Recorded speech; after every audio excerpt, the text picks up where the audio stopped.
group that they have to control. I'd like to call this meeting to order.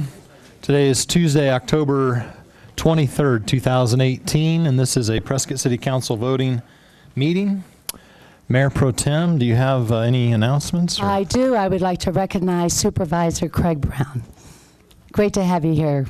Thank you for coming. Thank you. You're welcome. We're now going to have an invocation by Pastor Ron Merrill with the Heights Church, and then we'll follow that with the presentation of colors by Embry-Riddle Aeronautical University Air Force ROTC, and then we'll have the Pledge of Allegiance by Councilman Blair. Awesome. Let's pray. Gracious Heavenly Father, I thank you so much for this amazing city that you allow us to live in. I thank you for the leadership that's here in this room and all of those that just help provide vital services to our city, who care so much for the people in our city, who protect our city. We just look to you, God, for direction, your hand of favor and protection all over our town and all the business that takes place today. Give us just a sense of unity and humility about us. In Jesus' name, amen. Amen.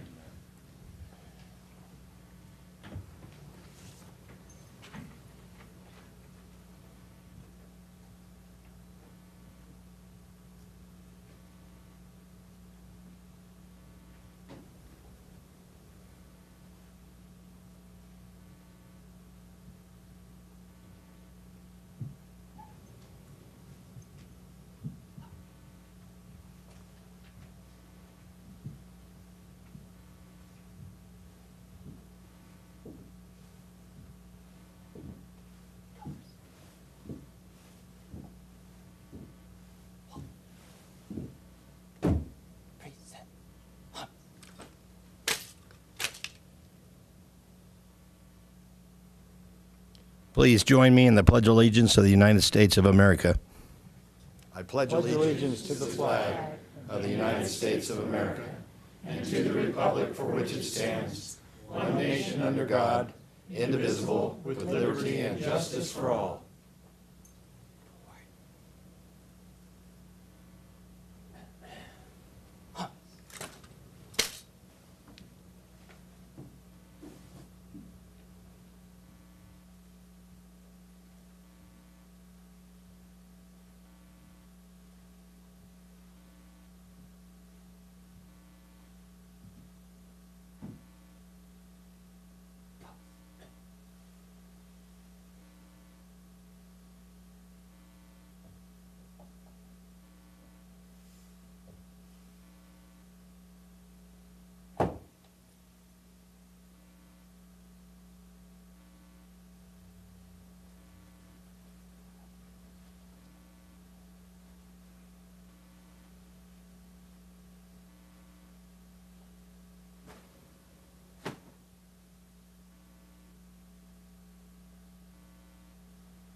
Seated.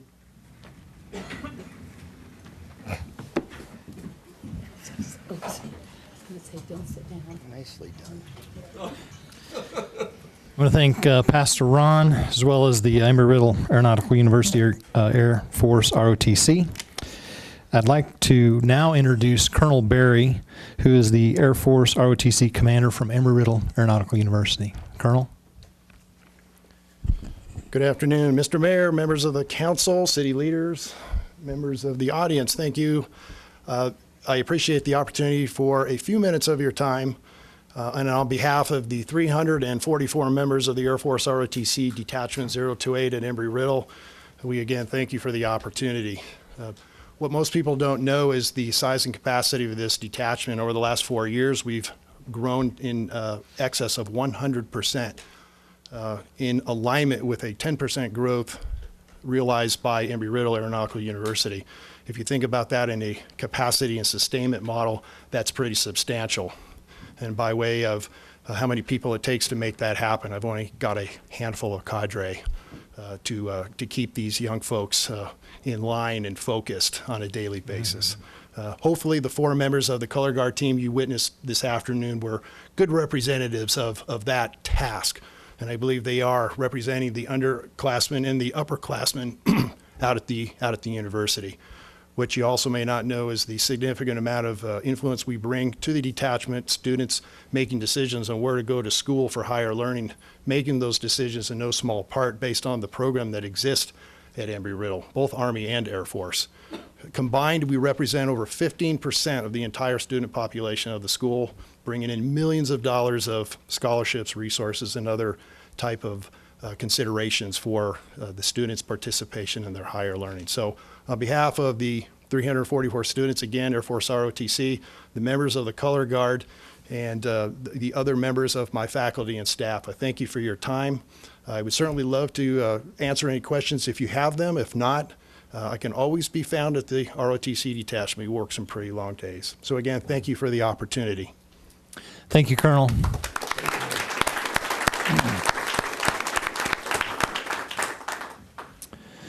All right, let's do roll call, please. Mayor Mingarelli, Present.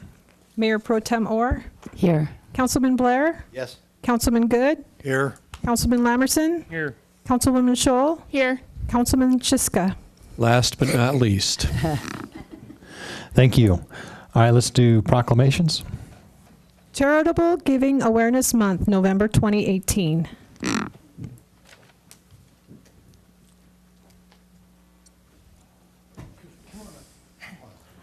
Before we get started, I just want to acknowledge our men in blue wearing pink.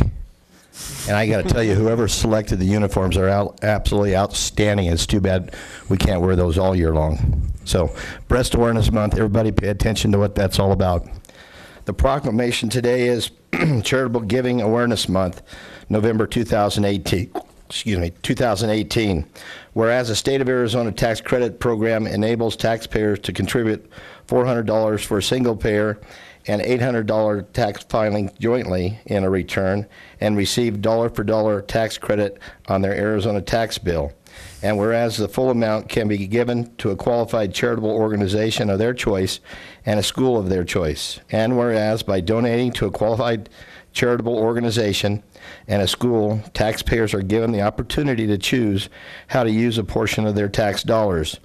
And whereas taxpayers no longer need to itemize in order to participate in the Arizona Tax Credit Program.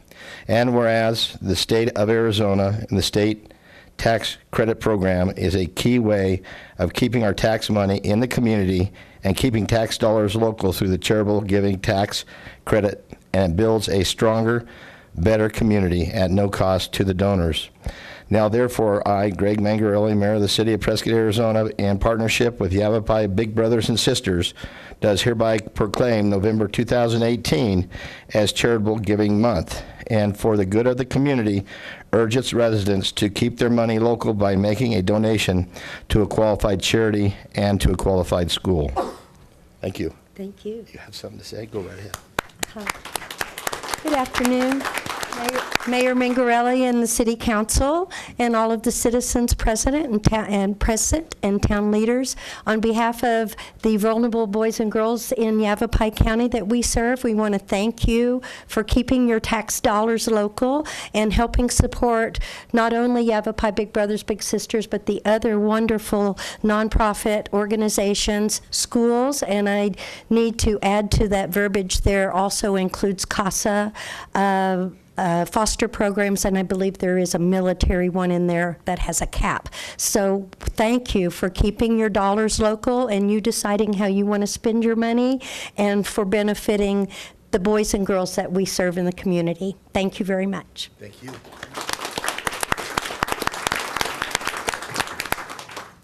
All right, we'll move on to presentations. I understand we're waiting for someone for 7A, so we'll move on to 7B. Prescott Police Department's presentation on Pink Patch Project for Breast Cancer Awareness Month.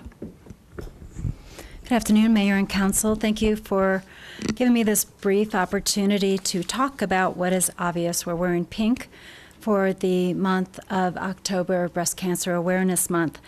So Pink Patch Project is a national law enforcement effort, but there are only 166 police departments across the country that participate. I was approached about a year ago by a police chief from California that's retiring here in Prescott.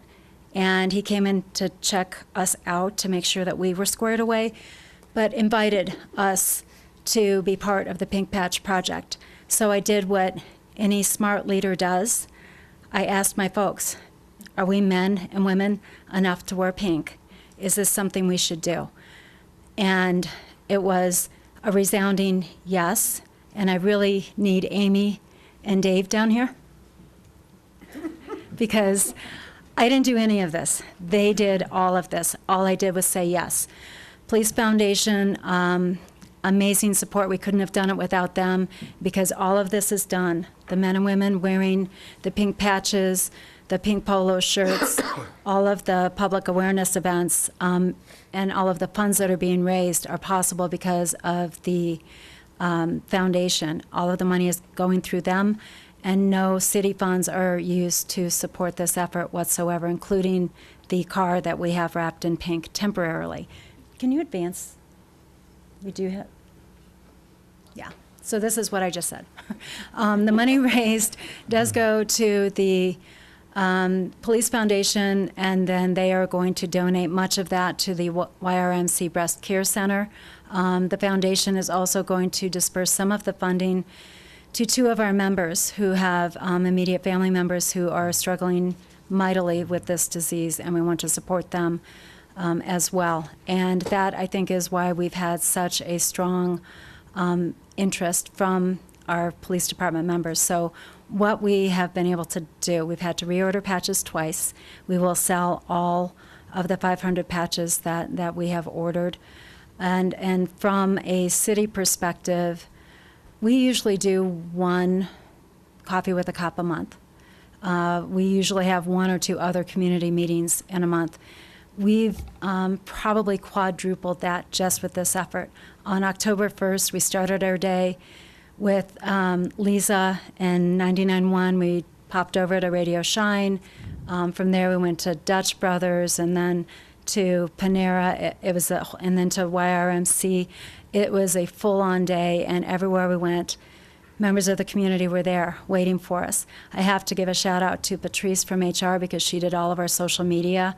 And so the outreach aspect of this and the appreciation that we have heard from members of the community who have lost their moms, their sisters, their wives to this terrible illness, and that we are able to kind of break out of where we usually are, talking about crime, talking about traffic, talking about victims of crime, all very important things, but we are in a completely different area here, and I think that it has done a lot to not only promote awareness, but to break down any of the barriers that we might have had between us and the community. Did I forget anything, Amy? So we are not done. We have one more week in October. There's a volleyball game at Mile High Middle School that we will be at. That's coming up Thursday? Today, volleyball today. And I really I have to say that these two individuals, Amy and Dave, took something. Most agencies put the pink patches on and they sell them in one place. They have been out through every part of the community promoting this awareness, selling the patches. This is what it looks like. You have all been wonderful in coming to our events, even drinking coffee from Starbucks that Amy prepared. I understand she has a second career that was on her bucket list, and she was able to serve as a barista last week. She will do it again this Thursday. So I really just appreciate your faith in us that we would do this responsibly, and all of your support. We really do appreciate it. Thank you. Mayor.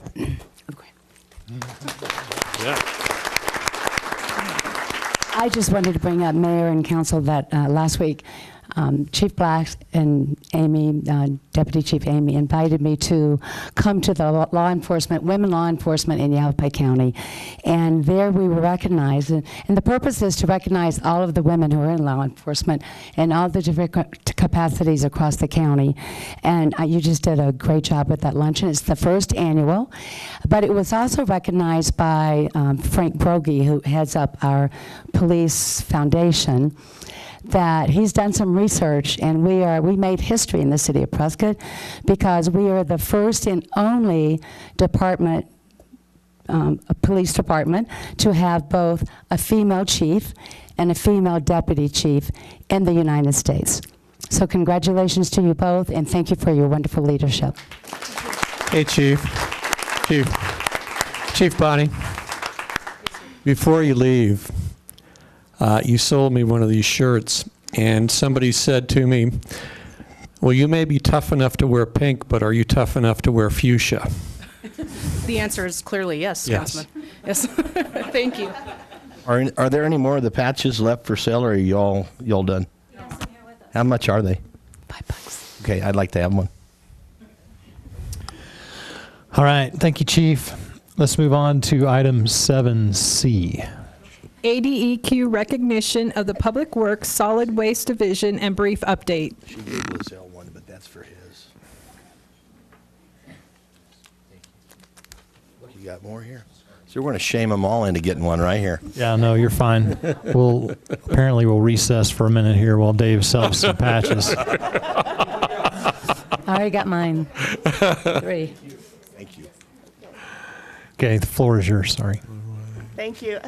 I'm Molly Mangrich, Solid Waste Superintendent, and I'd like to introduce our guest speaker tonight. He has a little video he recently gave our Solid Waste Division staff persons an award for our compliance history over a period of time.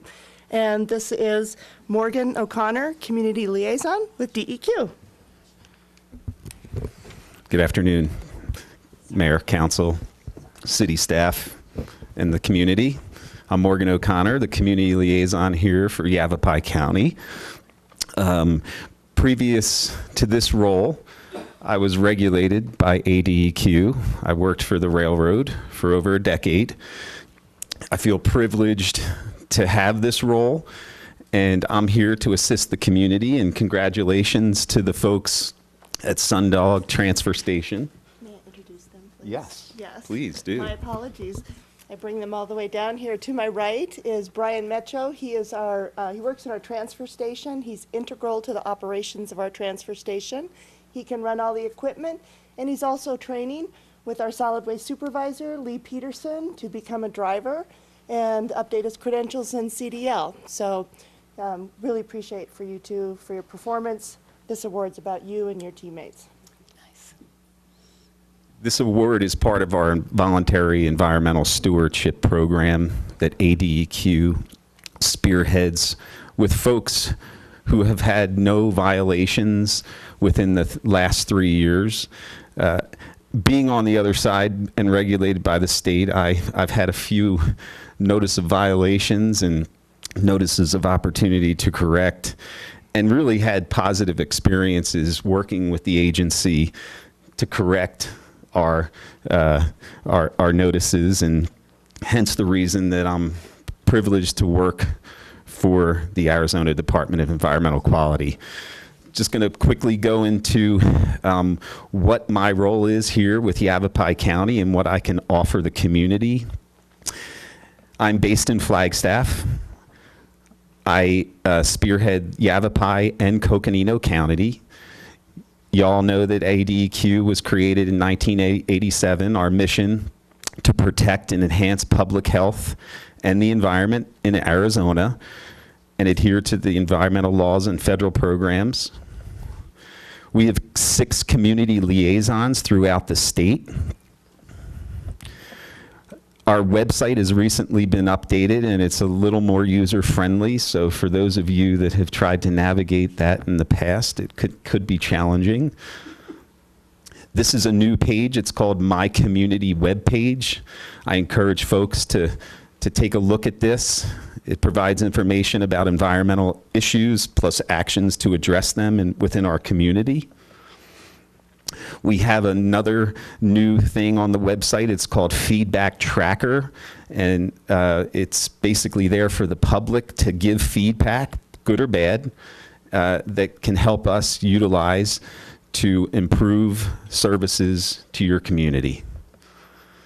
We have Listserv, which is basically a governmental information that comes into your email, notifying you about different programs and events in the community. As I mentioned, I'm the community liaison. My role day to day is to take a variety of calls from the general public and the regulated community. Things could be anywhere from air quality during a controlled burn to a public water system. It's across the gamut. I mean, the topics are basically related to air, water, and waste and concerns that the general public might have. These are the lists of folks who are community liaisons throughout the state. This is the award that I was honored to give to the Sundog Transfer Station there for their stellar environmental compliance over the last 3 years. There's different levels of recognition. The Sundog Transfer Station received the bronze recognition. Congratulations, keep up the good work. We have a small communities environmental compliance assistance program that you may or may not be aware of. If you'd like to learn more about that, please don't hesitate to reach out to me directly, as I am your liaison. We have a brownfields program with money left in the pot for this year. For those of you that might have some potential sites that could utilize these funds. And of course, we have an underground storage tank financial program. This is something new. It's called the Arizona Water Watch Citizen Scientist Program, and it's been super popular. It engages young and old alike regarding the health of our water systems in our communities. This is my contact information, and again, thank you for allowing me the time to introduce myself. I hope you'll utilize me as a resource here in the city of Prescott. Thank you.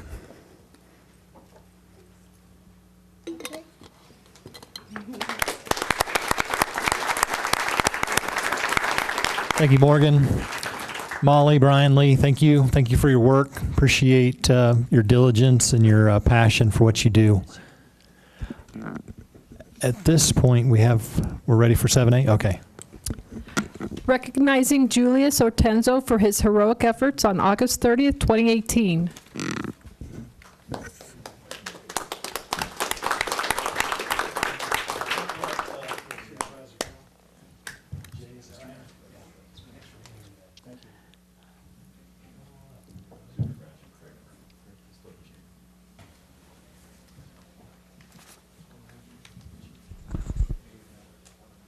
Let's do some quick introductions. Of course, we already introduced Supervisor Craig Brown.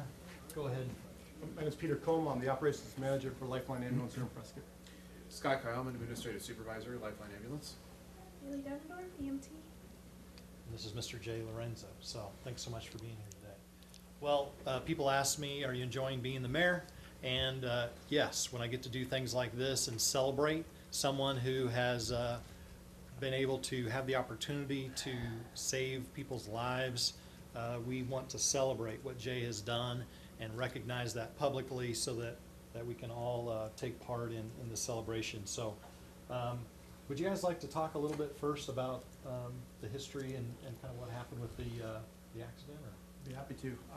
So basically, for the benefit of those who aren't aware of the background, there was a terrible accident on Highway 89 north of Paulden on August 30th. 2 cars crashed, and it resulted in tragic injuries and catastrophic for some. At the time of impact, the vehicles burst into flames. Some passerbyers started doing what they could, calling for help.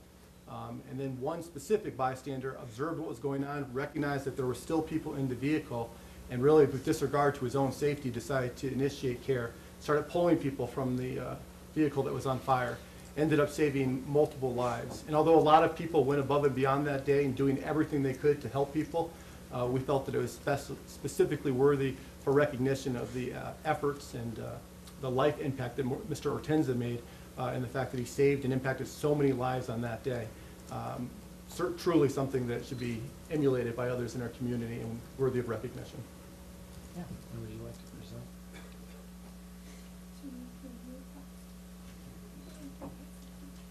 Thanks so much.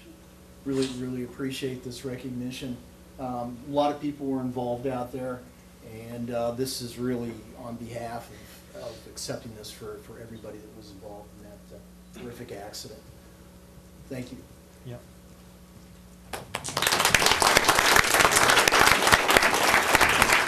On behalf of the Board of Supervisors, and this is actually occurring in my district, they asked me to come here today and present you with this certificate of recognition for your historic actions, or heroic actions and bravery and quick thinking following the accident of August 30th. Thank you so much. Thank you.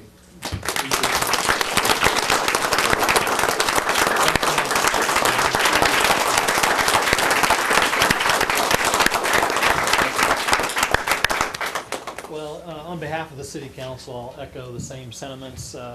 Really appreciate you putting your life at risk to save others. And we're grateful to be here today to pay recognition to your heroic efforts that you demonstrated while saving multiple lives, understand 4, on Tuesday, August 30, 2018. Thank you so much. Thank you, Mr. Mayor.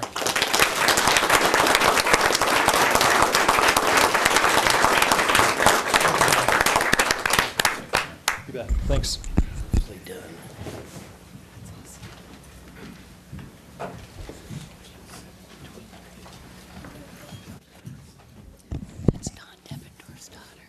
Okay, I think we're ready for consent agenda. Would any member like to pull anything from consent? If not, I'll hear a motion. Mayor, I move to approve consent items 8A through 8C. Second.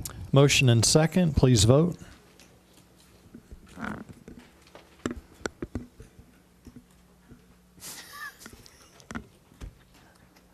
Now we got it. Mayor? We're going to... I was looking at everybody else. We're going to oil these switches. 7-0. Welcome back. Yeah, I've been on vacation, so. All right, let's move on to item 9, regular agenda. Item A, adopt ordinance number 2018-1633, amending Prescott City Code Title 9, Chapter 9-1, Prescott Traffic Code by adding a new section 9-1-20, use of electronic devices.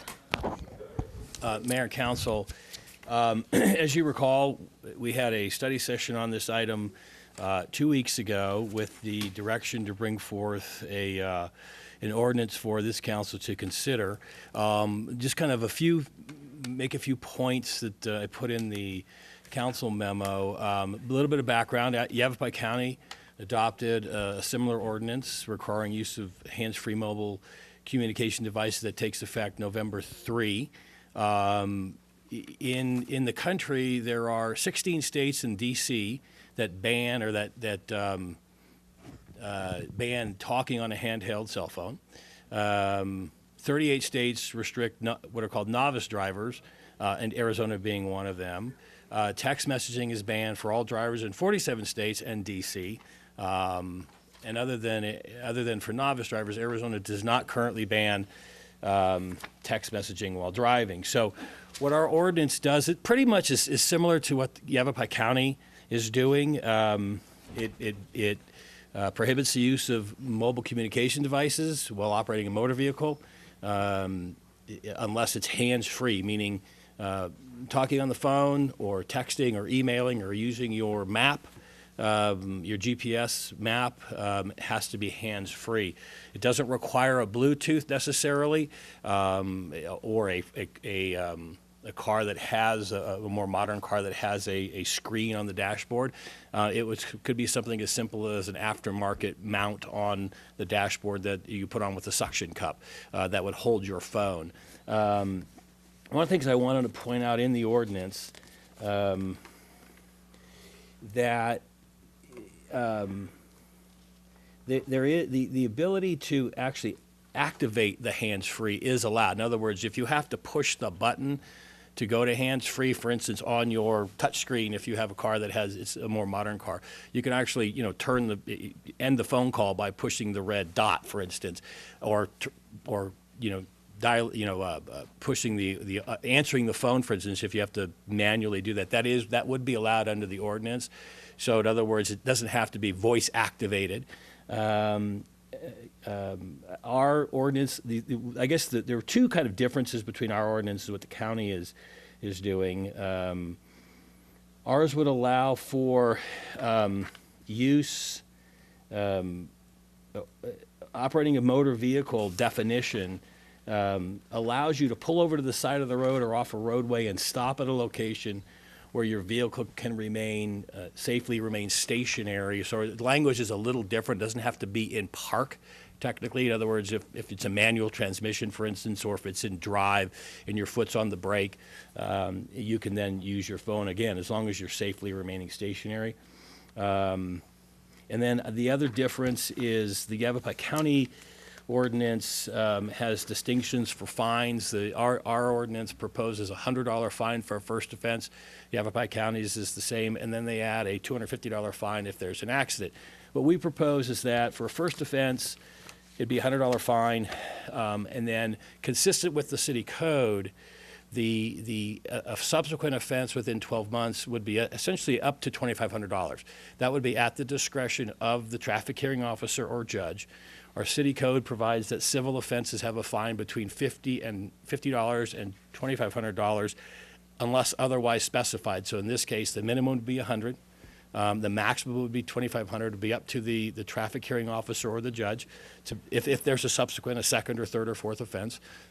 Presumably, the amount of the fine in that subsequent offense a lot of factors could come into play. If it's 11 and a half months later, for instance, it may be the traffic hearing officer or judge is going to perhaps issue a relatively smaller fine. If there's an accident that occurs, though, they could issue a larger fine if the person is deemed responsible. So that's that kind of structure is pretty typical, where we have a minimum fine for a first offense, and then again, depending on sort of the gravity or the severity of a subsequent violation, it would be up to ultimately up to the hearing officer or judge to issue that fine.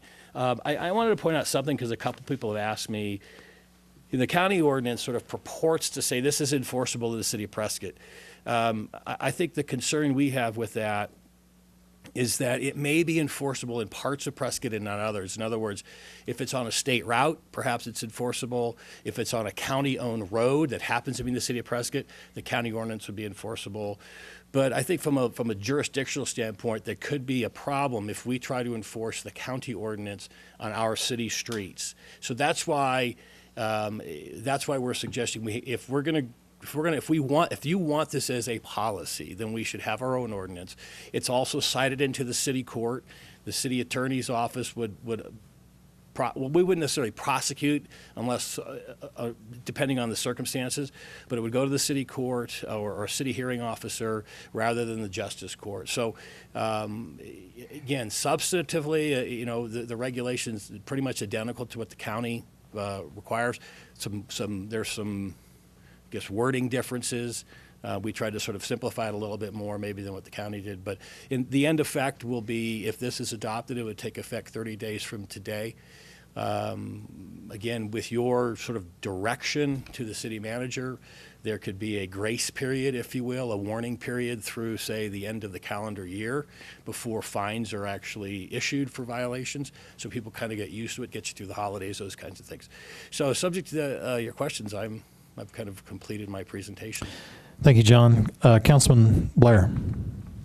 Well, I'm glad we're doing this. My question would be, I guess, first of all, for Chief Black, when you hear the terminology hearing officer, can you explain to us what that might be, and is that officer a certified law enforcement person? Oh, I could do that. No, the civil trap, this, by the way, this would be a civil violation, like a moving violation, not a criminal. For traffic violations, you don't go to the judge, you go to a civil hearing officer or a traffic hearing officer. So it's a person or people appointed by the judge who do the traffic cases. The civil traffic cases. It's not a police officer. Basically it's a judge, but it's not one of the city court judges, because, as you can imagine, their calendar would be book solid if they had to do civil traffic cases. So we do them in here, and they do them in here in this room, actually, for civil traffic hearings. And the next part I see in section 1-3-2, didn't quite understand that it goes on to say penalty is provided subject to civil sanction of not less than $50, but then I heard you say the first offense is $100. Right. So where does that $50 come into play? Our city code provides that for all civil violations, the fine is not less than $50 unless it's otherwise specified. So what we're suggesting is that we specify a minimum fine of $100 to be consistent with the county. Okay. And then the top end, the $2,500, that's where we're consistent with the city code. So again, it's somewhat of a separation of powers issue. If we're gonna cite, if we're gonna prosecute, we don't necessarily want to tie the hands of that hearing officer or judge, because that's the best, probably in a way, that's the best person to determine sort of what the top end fine should be. Again, depending on the facts surrounding the offense. Well, I, for one, am glad to see it's here. It's long overdue. I think now the next thing is the signage, which Supervisor Brown so gracefully gave us a copy of the signs they're going to be putting throughout the county, and I think that we probably should be thinking about making them consistent. And also, I would recommend or support the fact that it's a warning up through the end of the year, and then ask for a one-year review by the police department to see how this is going and if there's anything that we need to change. Oftentimes we put things in law and then we don't go back and relive whether they're good or bad ideas, but I would like to see that happen and make sure that's noted. Okay, Councilman Lamerson. Thank you, Mayor. I like everything Blair said. The fact of the matter is, I like what you said, John, the fact that we're not Yavapai County, we are the city of Prescott. However, I do live in Yavapai County, and I do think it's imperative that all the municipalities in the county work in unison. I mean, we've got a distracted driver problem, and we all need to be on the same page. And the message needs to be loud and clear. I agree with Blair. There needs to be adequate signage from here to Ethiopia if necessary, that Yavapai County, all the municipalities in Yavapai County aren't going to tolerate distracted driving, and here's what we're planning to do about it. And I think if we act as one group, I mean, we're not going to be all the same. I don't want to saddle the chief and other folks with a job they can't do, but the fact of the matter is you're already empowered to do it. And the fact of the matter is that all we're asking it to be done is enforced. So that's where I'm at on this. I support it. I think we need to have adequate signage, and I think the chief needs adequate personnel to do this job. Chief, do you have a comment? Yes, Mayor, Councilman Lamerson, I can specifically speak to the other jurisdictions. We had a regional task force meeting this morning. Everybody wants a copy of our ordinance. As I mentioned, that you would be hearing this today. If it's adopted, every community either wants to update their ordinance or bring it to their council or board to have a similar ordinance in effect in their city as well. So, Thank you for that clarification, because, in the global picture, we are all one still community. I mean, you know, our families, our customers, you know, we go a long way. And they need to know what's good in Prescott is good in Mare, is good in Prescott Valley, whatever the case is. When it comes to public health and safety, we're all one group, and we want to make sure everybody's equally as safe regardless of where you are on the road. And one more comment, the greatest gain, I believe, is to get the voluntary compliance of drivers, and if the concern or threat of a $100 traffic citation is what it takes to get people to use hands-free or not use the device at all, I'm all for it. Thank you, Chief. Councilman Good? Yes, I also support this in theory.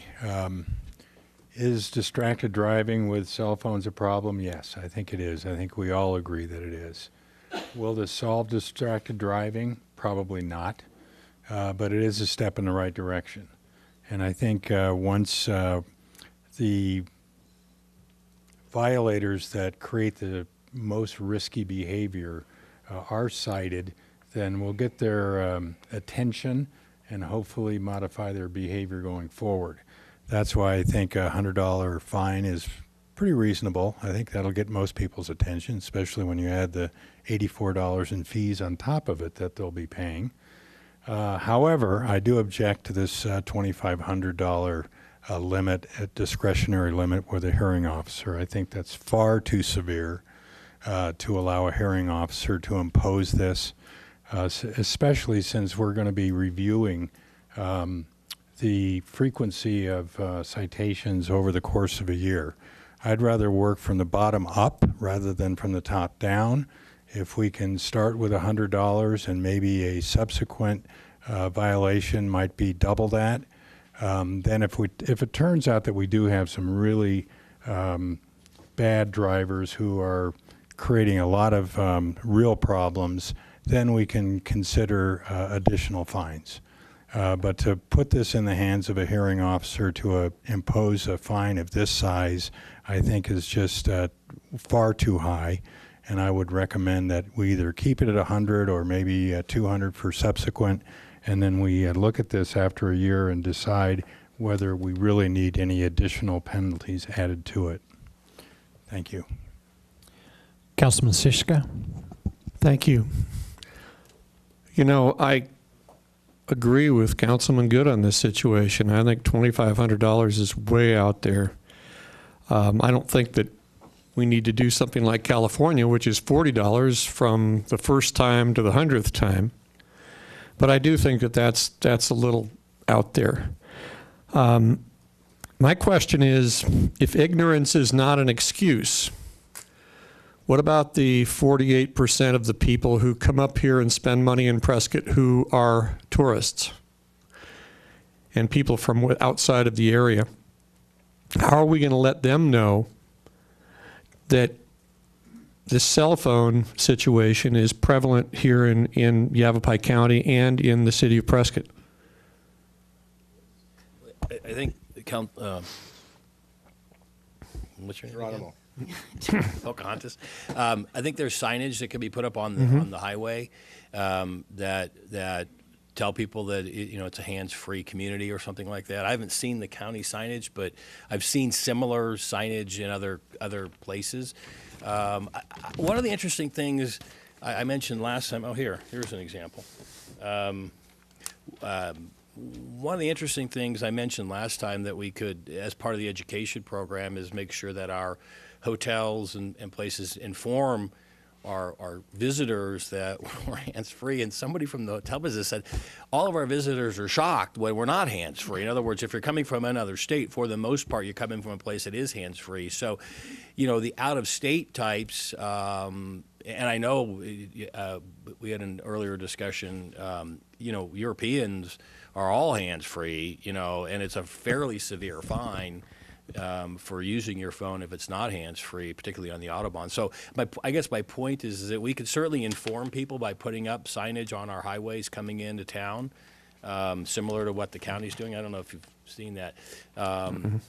As part of our sort of education program, and let people know. And again, our officers have discretion remember, even if you're speeding, our officers can give you a warning if in Sure. his or her determination, a warning will suffice. So, and I think in my experience in dealing with our police department on traffic issues and things like that, they're good, but they're not hard. I mean, they're fair and so, they'll see warnings and things like that when they deem it appropriate.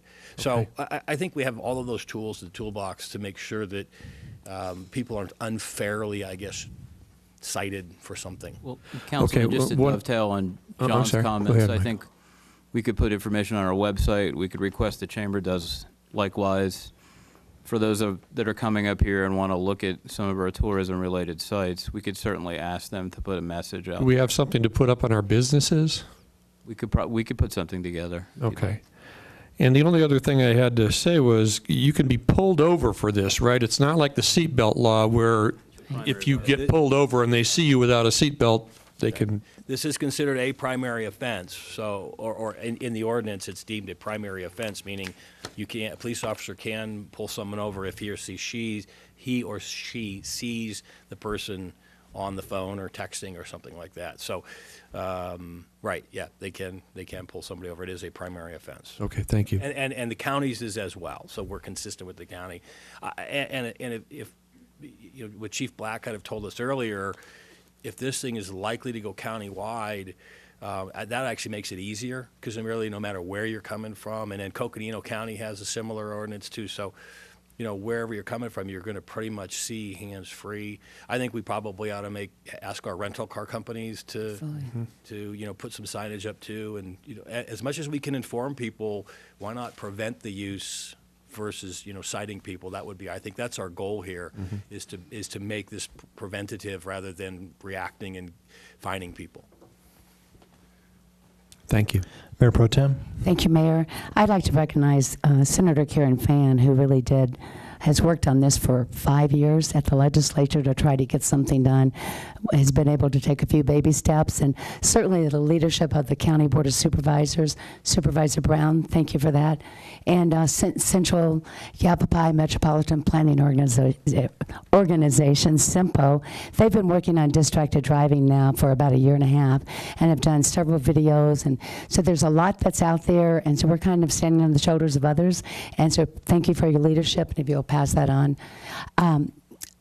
John, I do have a question. So let's address the issue that Councilman Good brought up and Councilman Shiska, the $2,500. So why at that level? Is that a standard level at the top, or? Let me just make clear. It's Height. Maybe up to $2,500. I understand. So I don't think we should jump to the conclusion that one of our hearing officers or our judges is going to issue a $2,500 fine if somebody is cited and within a 12-month period, a second or subsequent time. But again, I think it depends on the facts or the gravity of the situation.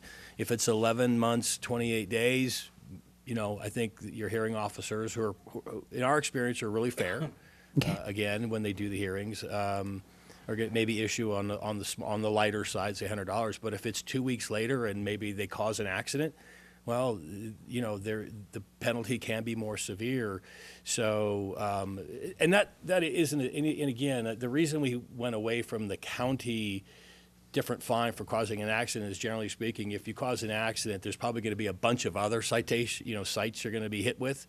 So that we kind of saw that as a little bit piling on, but. And so we just thought, well, let's just make it consistent with our current city code, which actually says that 50 to 2,500, unless otherwise specified, we raise it to 100 at the minimum, at the floor, to be consistent with the county, and then just left it so consistent with our current city code. You could. I have a slow you could change it to second, third, at some point, where do you, if there's going to be somebody who's a repeat offender, I don't know. So. Then that starts to complicate it. So, and that's, again, we tried to keep it as simple as possible in the language, but it really is your call if you want to have subsequent offenses fined at different levels, the same level. I mean, it really is your decision. I got a slow learner as a kid. That would put him in bankruptcy. I would support 100 to 250 and call it, then let's review it after a year. And if there's something that needs to change, as far as tiers and everything else, I think that gets Too complicated. cumbersome. So, I mean, I would be okay with 100 top and 250 as the max. Because then again, if you have a son that doesn't pay attention and he gets 5 or 6 of those, can you imagine all of a sudden he's got a $2,500 bill? I don't think that's right. And then if there is an accident, he's going to have fines on top of the 250, not just the distracted driving. Councilman Blair, you're saying that second and then subsequent would be 250? Correct. Councilwoman Scholl? I would support what Councilman Blair said. Additionally, I think it's important to give the public the opportunity to change their behavior, and I would also support not beginning to implement fines until after the new year, giving people fair time to learn about the ordinance and change their behavior by amount if they want to, figure out how to use that. So that would be kind of what direction I'm leaning towards. And I think something just thought of is we had mentioned including the businesses in a way to advertise this is maybe, the Shop Prescott Start Here small stickers that people have in their store windows, maybe something like that. That's not too cumbersome and could just be right on the front of the stores would be beneficial. So something along those lines. I think it's also our responsibility to make sure the public knows about this. Good, thank you. Supervisor Brown, would you have a comment on this since you guys recently passed the ordinance, the county? Sure, and I'm going to address this first from the SIMPO side of things, being the chairman of SIMPO. I want you to know that almost 2 years ago we started this process, and we went through a lot of different things. If you're not aware of it, if you go to the SIMPO website, you can go on to 3 commercials that we made last year in regards to it. One of your former councilmen is one of our stars, actually, and Mr. Cucugno is quite active in participating in that particular endeavor. But as we passed this, we knew that notifying the public was going to be a big issue. That's why we jumped on the signs right away. We want to make sure that everybody's aware of it. November 2nd is when we start enforcing it. And we've already made 3 more commercials that are being shown on Cable One. Jack Smith is doing one of them, and then 2 others are done by other folks, to let people know that distracted driving in Yavapai County is going to have consequences. And especially with these types of devices, the amount of money really is not the issue. The issue is getting people to change behavior. Mm-hmm. This is also our attempt to get the legislature to change their behavior. And you're talking about the different agencies that are down in the valley that may have people coming up here to visit with us. You already have Mesa, Scottsdale, as individual cities that have it. You have Pima County, Coconino County, Mesa as locations that already have these in place that I'm aware of. So there's a lot of, we're only 1 out of 2 states in the United States that doesn't have distracted driving laws. So I think it's a positive. I think it's a positive for everybody. I think we need to send a message to the legislature to do something statewide. Thank you. Thank you, Supervisor Brown. So, Mr. Palladini, could we put a cap on this today? Could we just add that language here? Yeah, Mayor and Council, if you look at page 2 of the ordinance, it would be paragraph E, penalty. We could simply change the language to subject to a civil penalty of $100 for a first offense and up. We could say either up to and $250 for any subsequent violations occurring within a 12 months. So we could set it at 250 or make it up to 250. Chairman Brown, what is your Supervisor Brown? What is the county either 100 or 250? Is it up to 250? What are you guys doing? We're gonna leave that up to the hearing officers in our JP Okay. court. Yeah. So that's what you're doing. So I would mirror that. And remember the difference is in the county ordinance, if you cause an accident, it's 250. But there's no fine for there's no increased fine for subsequent offenses. Ours deals with subsequent offenses because our take on it was if there's an accident and it's caused by you, there are other citations you're likely to receive, so we didn't see it as really necessary for a preventative measure. And I also want to point out, by the way, this is sort of as a side, our city, the city HR policy or manager policy bans the use of cell phones altogether in city vehicles. So we as a city restrict our employees more than what this ordinance does. So we sort of walk the walk, if you will. We don't talk the talk. Oh, man. Good. So I think the up to 250, giving the hearing officer that opportunity to go from 100 up to 250, regardless of what happened with that offense. So do we have public comment? No, Mayor. No public comment. All right. Well, if there's no other comments from the council or questions, I'd entertain a motion. Mayor, I move to approve ordinance number 2018-1633 Second. with the changes that were recommended. Okay, we have a motion with the changes recommended up to $250. Please vote. Passes 7-0. Just to be clear, council, obviously this takes effect in 30 days. Your desire is that we have sort of a grace period between the effective date and the end of the year where warnings are issued? Sure. Okay. All right. Don't think you have time to wait, though, because November 2nd. That's true. Thank you, Supervisor Brown. Let's move on to item 9B. Adoption of resolution number 2018-1657, dissolving the internal loan from the general fund and committing to funding capital and operating deficits of the golf course. Thank you, Maureen. Mayor and Council, 2 weeks ago we had a presentation from an economic study done on our golf course, and there was an expression by the council that they wanted to forgive the internal loan and look at funding the deficits and the capital needs of the golf course each year during the budget process. So I just put together one of the big questions I got from the public and from some council is, where did the loan come from? And so I put together this schedule. There's 3 colors up there that kind of blend on this projector. The first 2 columns are in blue, and that gives you the net income excluding depreciation, but it also gives you the golf rounds. And this kind of just reiterates what the economic development our study showed. Back in 2002, we had about 90,000 rounds. By 2013, we'd lost 30% of our business just because of the industry and the way golf had declined. Unlike the industry, as was stated last time, we are seeing an increase in our rounds out there because of more development around the golf course, because of more play on the golf course. We have our income. As you can see, income was good. The first part of this 17-year period I show here.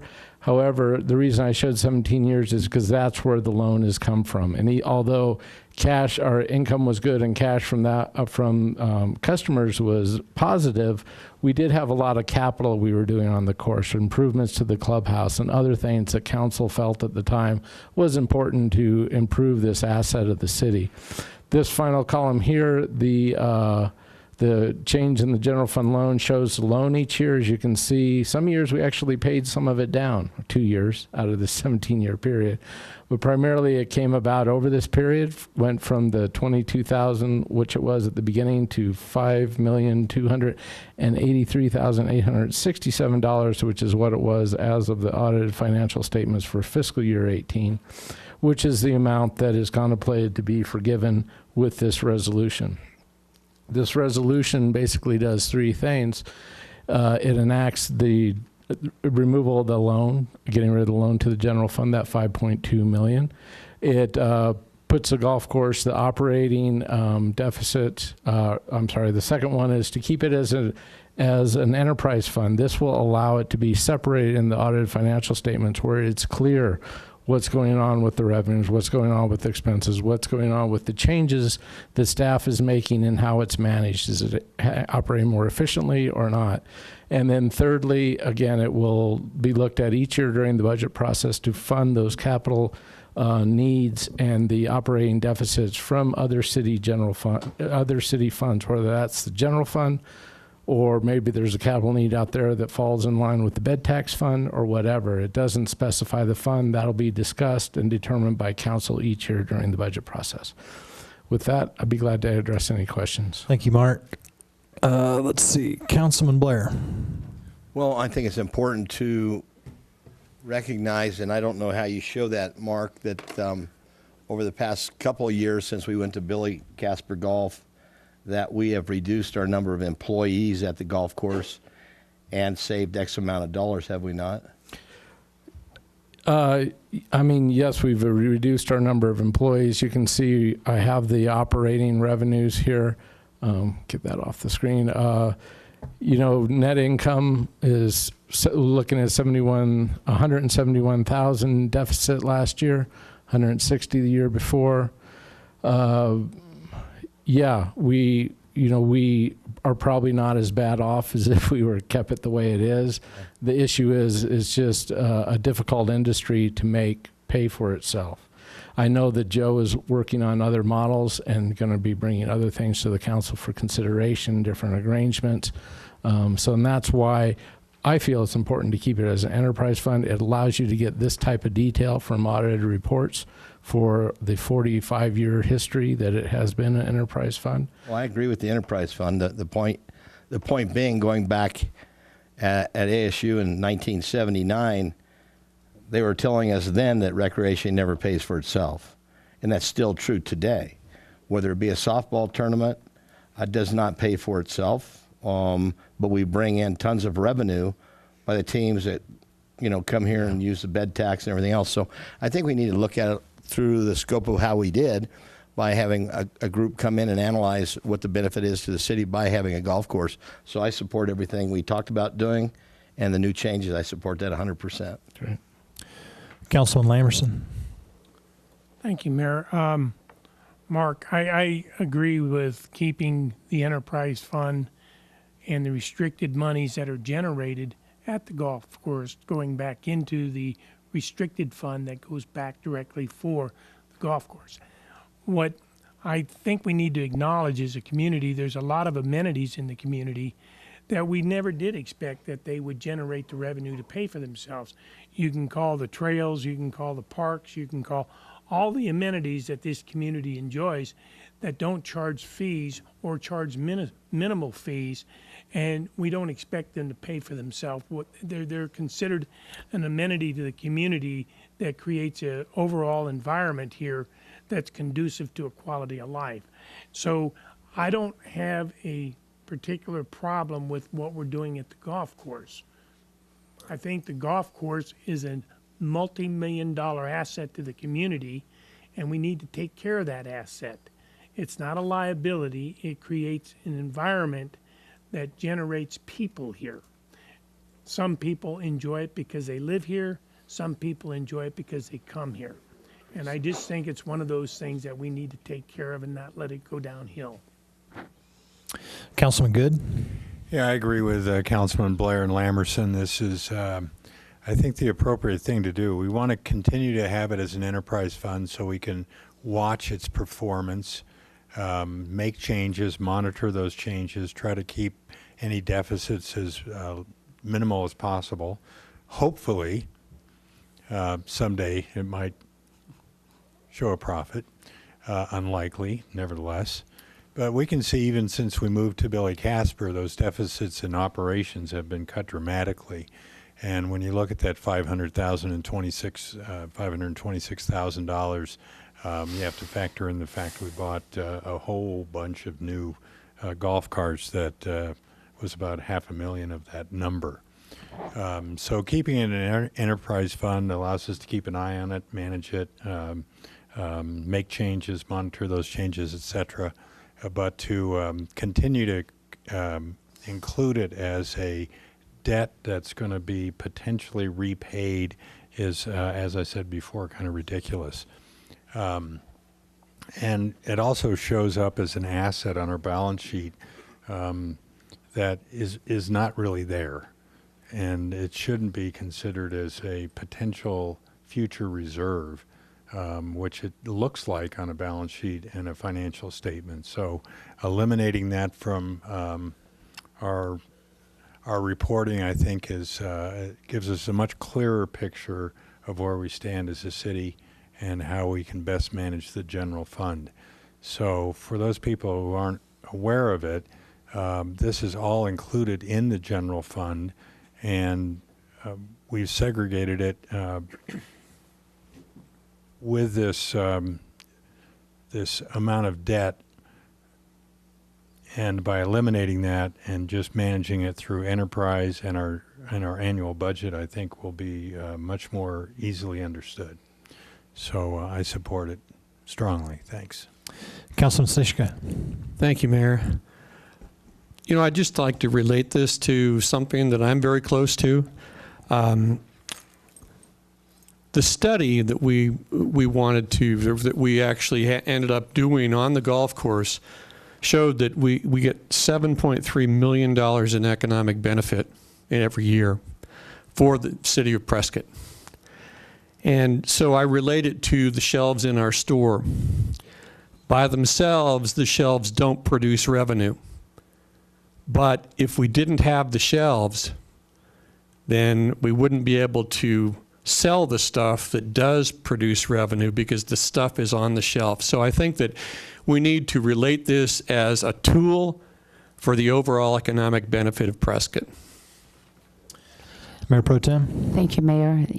2 weeks ago, we had the consultants that were here, and I thought they did a great job talking about the assets that the golf course is. I think also these numbers, I really appreciate these, Mark. In 5 years, we've increased the rounds from 58,000 to 79,000 rounds of golf. That's pretty significant. And I think some of it's because of a lot of the programming and things that Joe promotes, and I appreciate that. But this trend keeps going. I think it's wonderful for our city, so I fully support, and I really like keeping the enterprise so that we can check it. Yeah, good comments. If you think about where our growth is, it's on the north end of town. It's around the golf course. And so I think these numbers, I'm hopeful, are only going to increase somewhat due to the fact that you're going to have more population up there and people like to locate near that golf course in some cases. Any public comment? Do one speaker card. Marty Borgelt. Hi, Mr. Mayor, council people. I've played golf for over 50 years, the past 19 of them at Antelope Hills. When we decided to move to Prescott and I discovered that the town had 2 18-hole golf courses, I was absolutely thrilled because I get bored if I have to play the same course every day. And I think that's probably the biggest part of the whole asset of the golf course is the fact that there just isn't one, there's 2, and they are totally different. So I commend you for finally, after all the discussions over the years, finally moving in the right direction. Thank you. Thank you, Marty. Thank you for increasing our rounds, Marty. Appreciate that. Any other Keep it going. public comment? No, Mayor. Anything else from the council? We'll entertain a motion. Mayor, move to adopt resolution 2018-1657. Second. Motion and second. Please vote. Passes 7-0. All right, let's move on to item 9C, please. Approval of city contract with Carasoft for Acela Civic Platform Maintenance and Software Licenses. Nate, how you doing? I'm doing, thank you. Apologies for sounding not so good. I have the stuff that's been going around, so. Yeah, but you look good. Thank you, I appreciate it. I try. I'm just going to give you a 10,000-foot view of what this is and why you're being asked to look at it today. Acela basically covers really 2 things. It covers your business license and registrations, and it covers your permitting, building permits, inspections, that sort of thing. We're now just about a year into Acela, actually using it every day for business. As I put in the memo, we've had some bumps in the road to get Acela going. That's normal for any kind of software package. The packages where you don't have bumps in the roads are usually the ones you should be nervous about. So it's been a, at times, difficult experience, but we're there. We're shifting the project now to more of how do we interact from the city of Prescott to our external customers and make their lives easier and better. And having said that, I'd be happy to answer any questions you may have about Acela. Questions or comments from the council? Great presentation. Oh, thank you. We'll entertain a motion. Mayor, I move to approve, sorry, lost my spot. Here it is. Mayor, move to approve city contract number 2018-120. Second. Motion and second, please vote. Passes 7-0. Let's move on to item 9D, please. Award a city contract to CBJ Asphalt and Concrete Contractors LLC for FY19 pavement preservation crack sealing. Good afternoon, Mayor and Council. Craig Dotseth, Public Works. So the item I bring before you today is to consider a contract with CBJ, Asphalt and Concrete Contractors. The contract is for crack sealing, which is part of our pavement preservation program. But sorry, it doesn't matter what we do with this, it's not going to be as exciting as water projects. The contract pricing is utilizing the state procurement cooperative use clause included in the Yavapai County contract, affording the city the benefit of the large quantity competitive pricing. Consideration of this contract is a new method of completing crack sealing on city streets. For many years, this process has been completed in-house by city staff. In an effort to improve our total street maintenance activities and potentially save maintenance costs, Public Works is recommending this method to complete the work. Normally, during the winter months, 5 to 7 staff members are required to complete the crack sealing process depending on the streets being sealed. With this reduced staffing demand during this time of the year, we will redirect to complete additional pothole repairs, large crack repairs, drainage maintenance, and tree trimming. Public Works sees this opportunity as being a win-win in that we will be able to perform more general street maintenance while taking advantage of a company that specializes in crack sealing day in and day out. With that, I'd be happy to answer any questions that you may have. Thanks, Craig. Questions or comments from the council? Craig, is there a way to have that material that's being used? Yeah, I've talked to you. The way it shines, it reflects. Sometimes going up Willow Creek, it is so hard to see the street because all of the crack sealing, everything is just shiny and bright. It's just almost distracting. Yes, I know what section of Willow Creek Road you're referring to, and that actually was a different product. That was fog sealing that was put over the road there after the milling corrections to the pavement product. The crack sealing is definitely a darker, duller product that would not create those impacts. And that's good news. Thank you. Other questions, comments? Councilman Good. Well, I just wanted to congratulate Mayor Pro Tem Orr in coming up with a comment on crack sealing. I tried my best to come up with a question I couldn't. Have you driven Willow Creek Road? Thank you very much. You're welcome. Well played. If there's no other, Councilman Lamerson. I just wanted to share with Councilman Good, having sat here for a while, crack sealing is an important part of our business here. It preserves some of the road maintenance, so if we didn't seal those cracks, you get that leakage, we'd be tearing up roads a whole lot more. Thanks very much. You're welcome. There's a lot of puns here. We should move on. Entertain a motion. Mayor, I move to award city contract number 2019-114. Second. I have a motion and second. Please vote. Passes 7-0. All right. Thanks, Craig. We'll move on to item 9E, please. Final plat for Phase 4B for Walden Ranch Planned Area Development. Welcome back, Mayor Mingarelli. Thank you. Good afternoon, council members. Great to be here today. We are, let me make sure I've got this down. Oops, what have I done? There. All right. So we are reviewing a final plat in Walden Ranch. This is final plat Phase 4B. It is an approval for 54 lots in the planned area development. And upon staff review, it is determined that it is in substantial conformance with the approved preliminary plat. I do want to call your attention to one item in the staff report. There is an approved development agreement for Walden Ranch.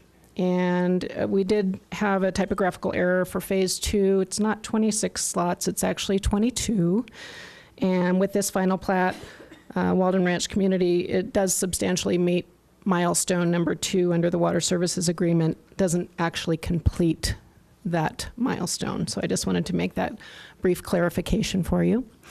As you're probably aware, Walden Ranch is located east of the Phippen Museum and west of Granite Creek, south of the Center Point West Industrial Park, and the lots depicted within the final plat are consistent with the SF6 zoning district, with lot sizes ranging from 8,500 to 13,600 square feet. This is a depiction of the plat in relation to other previously approved plats within the development. And also an aerial view of Phase 4B. And with that, I would be happy to answer any questions you might have. Thanks, Bryn. Questions or comments from the council? Yeah. Okay. Where is this plat, or where is this part of the subdivision in relationship to the road that comes off of the Phippen roundabout? Well, that is a good question. Let me locate Phippen roundabout on the. Yeah, it's way. It's going to be south, isn't it? It's way south. Yeah. South and west. Sorry about that. It's not depicted on the map. South, So. Thank south you. of Pioneer Parkway. Yeah. Is it in here in the packet? Yeah. Not in these slides? On our packet? You need to get out of the office more often. It's about right here. Yeah, it's about right. In that area. Any other questions or comments from the council? If not, we'll entertain a motion. Mayor, final plat FMP 18-005 for Phase 4B for Walden Ranch Planned Area Development, PAD, a 215-lot single-family subdivision, APN 106-01-005G and 106-01-007B. Property owner James 110 Investments LLC. Move to approve. Second. It's very thorough. Thank you. Motion and second. Any public comment? I forgot to ask you. No, Mayor. Okay, thank you. Please vote. Passes 7-0. All right, we'll go to our final agenda item 9F. Adopt resolution number 2018-1659, establishing the Youth Advisory Board as a standing committee of the City of Prescott. Mr. Goodman, thanks for being here today. My pleasure. Like the tie. I am very excited about this agenda item. I think, a lot of times we talk about wanting to attract younger people to our city and being, wanting to have more families and young people here in the city. This gives our youth the opportunity to engage with city government, to understand city government better, and to be involved.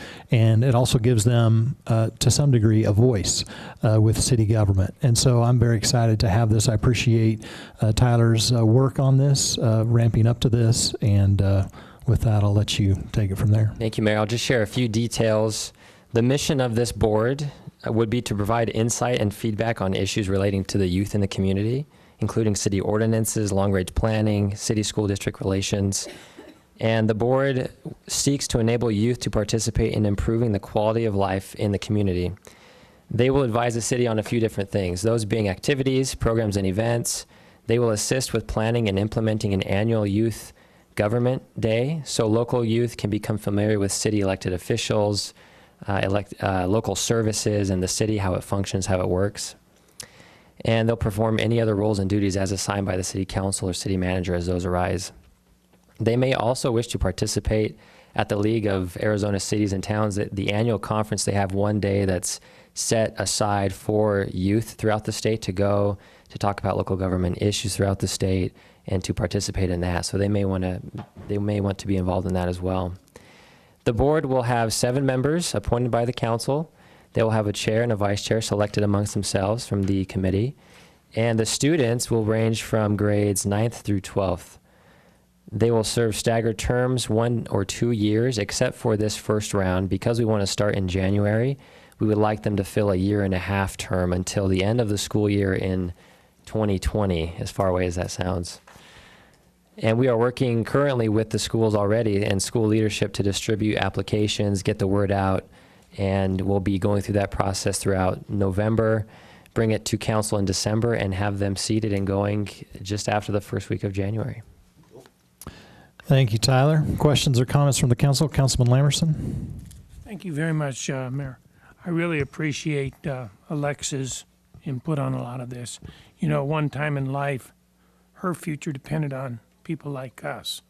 Another time in life, our future depends on people like Alexa and those folks that she brings into city government. Thank you, Alexa, for your work on this. Councilman Good? Yeah, coincidentally, when I was at the Arizona League of Cities and Towns annual meeting, there was a couple of exhibits from cities that had similar committees, and talking to some of the young people that were manning that booth, and then some of the city leaders from those cities, I heard consistently positive comments about the suggestions and ideas that were generated by these groups, and it certainly does recognize and acknowledge to a much more legitimate extent the young people in the community and the contributions they can make to the city at large. So I think it's a great idea. I certainly hope we can get similar benefits from this committee, and looking forward to interacting with them. So thanks for your efforts. Councilwoman Scholl? Thank you, Mayor. I'm really excited about this and excited to be the council liaison to this committee. I think not only will this be beneficial for us as a council, but I think it will help foster more engaged future citizens who are civically engaged and understand their local government. I feel like sometimes in general, local government is just overshadowed by state and federal politics, but local government touches your life every single day. And so I'm excited to have young people involved in this process and understand what really the city of Prescott does for them. Other questions or comments from the council? Any public comment? No, Mayor. I'll entertain a motion. Mayor, I move to approve resolution number 2018-1659. Second. Motion and second. Please vote. Passes 7-0. Thank you for that. I want to thank everyone sitting out there for being faithful through our meeting today and being here and participating. I have two quotes from one of my favorite cowboys, Will Rogers. The first one is, even if you're on the right track, you'll get run over if you just sit there. And the second one is, never miss a good chance to shut up. This meeting is adjourned.